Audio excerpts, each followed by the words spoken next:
का पूछा गया सवाल ये है कि दमा का मर्ज़ कैसे फैलता है और इसका इलाज क्या है। तो आज का सवाल का जवाब ये है कि दमा निज़ाम तनफ़ुस का एक पुराना मर्ज़ है। सांस की खरखराहट, तेज़ और छोटे सांस और छाती में घुटन का एहसास इस मर्ज़ की ख़ास अलामत हैं।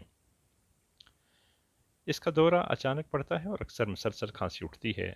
दमा की कैफियत फेफड़ों में मौजूद शामी नालियों यानी ब्रोंकीज ट्यूब के बंद होने की वजह से लाहक होती है।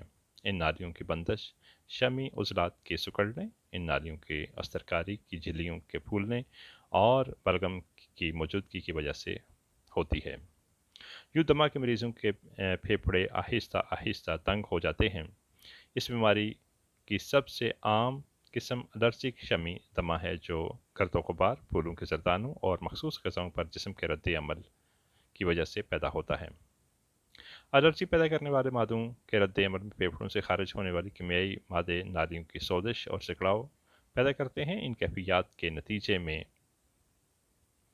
फेफड़ों के अंदर कार्बन डाइऑक्साइड का इर्तिकाज़ एक हद से ज़्यादा हो जाए तो मुहलिक होता है।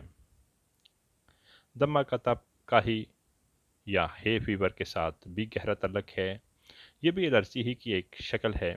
दमा की मुख्तलिफ किस्में जिस्म के दूसरे हिस्सों को भी नुकसान पहुँचाती हैं।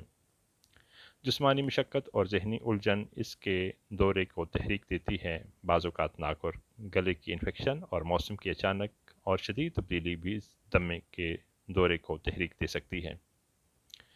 दमे की तशख़ीस के लिए मुआलज बैरूनी जिस्मानी सूरत हाल का मुआयना करने के अलावा जल्द के एलर्जी टेस्ट भी करता है। इन टेस्टों से पता चलता है कि मरीज़ किन मादों से एलर्जी महसूस करता है। बहुत से डॉक्टर दमा की इब्तदाई अलामात के ख़ात्मे के लिए अपने नेफ्रीन और एफिड्रीन जैसी अद्वियात तजवीज़ करते हैं। बहुत ज़्यादा ख़तरनाक सूरत हाल के मरीज़ों को ACTH हार्मोन या कार्टिसोल लेने की ज़रूरत पड़ती है।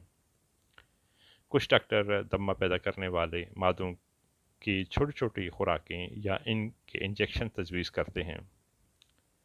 फिर ये डॉक्टर आहिस्ता आहिस्ता इंजेक्शन्स की क़ुव्वत बढ़ाते जाते हैं, हत्ता कि एक वक्त ऐसा आता है कि मरीज़ के जिस्म इन मादों के ख़िलाफ़ कुदरती तौर पर एक तरह की मज़ामत पैदा कर लेता है। ऐसी वर्जिशें जिनमें मखसूस अंदाज से गहरा सांस लिया जाता है इस बीमारी में मुफीद होती हैं। ऐसी वर्जिश मुआलज के मशवरे से शुरू करना चाहिए। गर्द गुबार हर मुमकिन बचाव ज़रूरी है।